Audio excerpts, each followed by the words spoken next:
Hunting for Answers is a production of the Black Effect Podcast Network and iHeartRadio. Welcome to Hunting for Answers, a true crime podcast. I'm your host, Hunter, and today we're traveling back to October 1978 to the grounds of the infamous Willowbrook State School on Staten Island, New York. This was a place already shrouded in darkness and controversy, where children with disabilities were subjected to horrific conditions. But on one morning, the darkness of Willowbrook would claim another victim, an adult this time. A 42-year-old physical therapy aide arrived for work just as she had countless times before. She had parked her car, locked it, and began walking toward the building. She would never make it inside, though. What happened next was witnessed by two terrified employees who could only listen in horror from inside the building. This is the story of Ethel Atwell. Ethel Louise Atwell was 42 years old in 1978, a caring woman who had dedicated herself to helping others. She worked as a physical therapy aide at the Staten Island Developmental Center, formerly known as Willowbrook State School. Willowbrook had gained national notoriety just years earlier when Geraldo Rivera exposed the horrific conditions inside his groundbreaking 1972 investigation. Despite the scandal and reforms, the institution remained a troubled place. For Ethel, it was simply where she went to work each day, helping children with disabilities through physical therapy. At the time, she lived at 80 Schuyler Avenue in Newark, New Jersey, and commuted to Staten Island for her job. Ethel stood 5'4" to 5'6" inches tall, weighing 156 pounds. She had black hair, brown eyes, and wore dentures. Her ears were pierced, and on that fateful morning, she was wearing a long blue coat and black shoes. October 24th, 1978. A Tuesday morning. The sun hadn't even risen over Staten Island when Ethel Atwell arrived for her early shift at 6 a.m. The parking lot behind Building 47 was still covered in darkness. The streetlights were not working, or they were turned off. Ethel parked her car in the usual spot and locked it, preparing for another day of helping children. She had no way of knowing that someone was watching her from the shadows.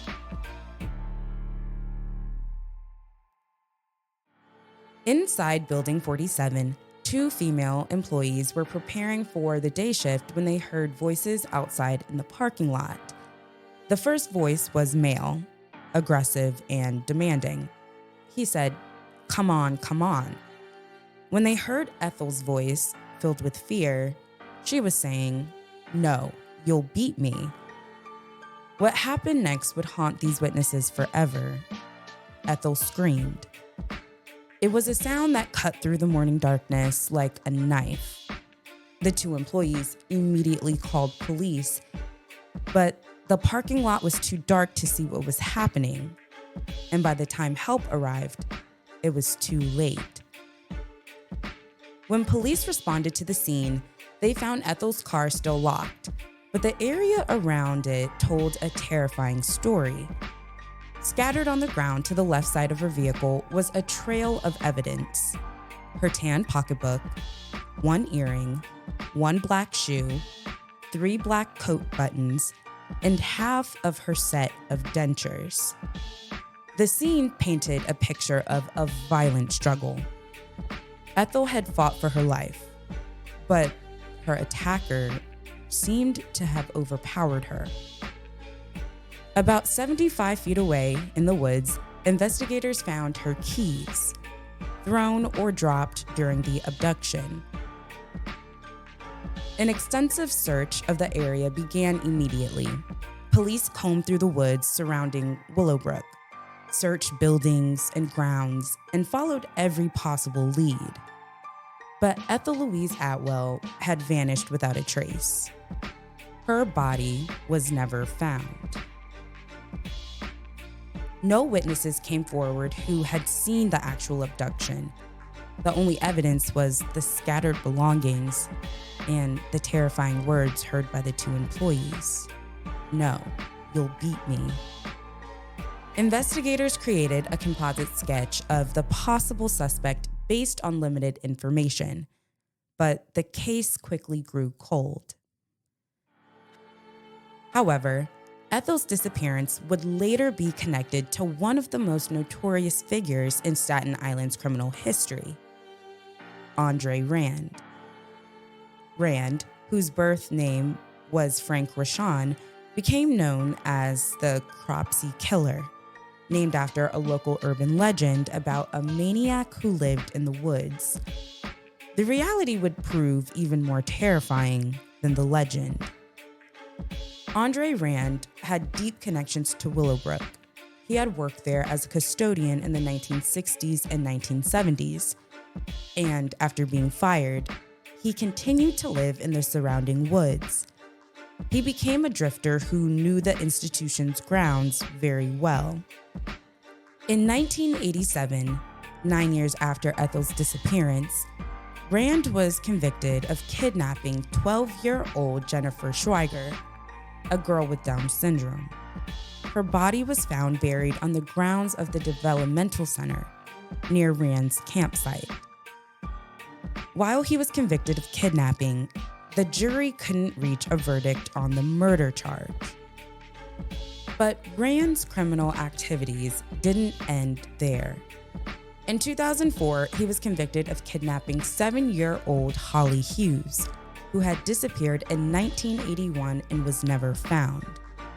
Investigators also believe he was connected to the disappearances of Alice Perea in 1972, Thais Jackson in 1983, and Henry Gaffario in 1984.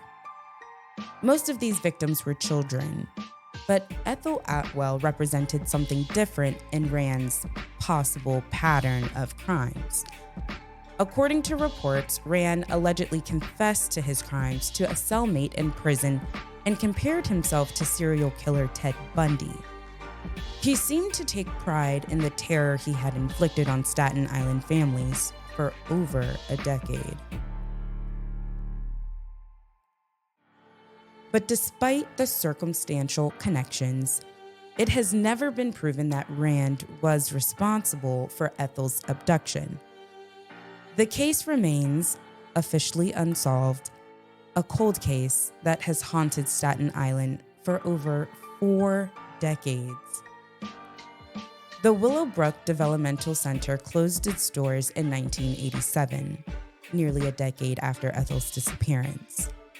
The buildings were eventually demolished, but the dark history of the place lives on forever. Today, the site is home to the College of Staten Island, but for those who remember, the darkness of the past still lingers. Ethel's family and friends never got the closure they deserved.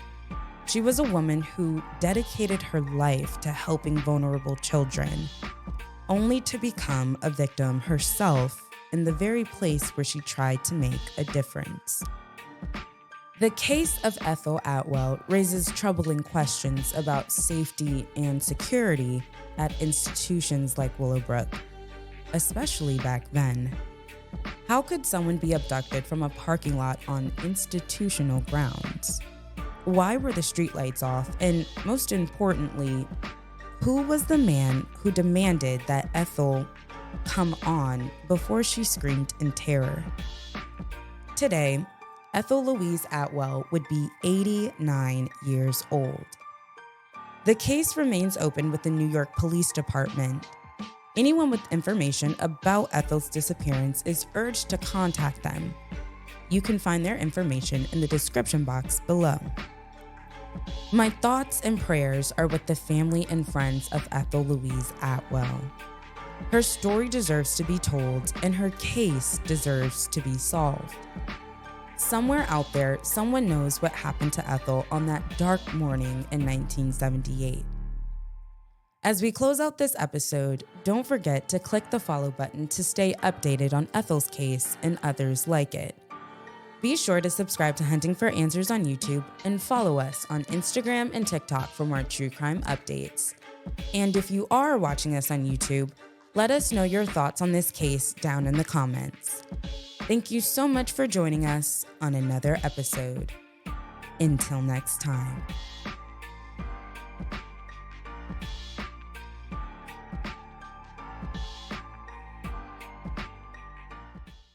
Hunting for Answers is a production of the Black Effect Podcast Network. For more podcasts from the Black Effect Podcast Network, visit the iHeartRadio app, Apple Podcasts, or wherever you listen to your favorite shows.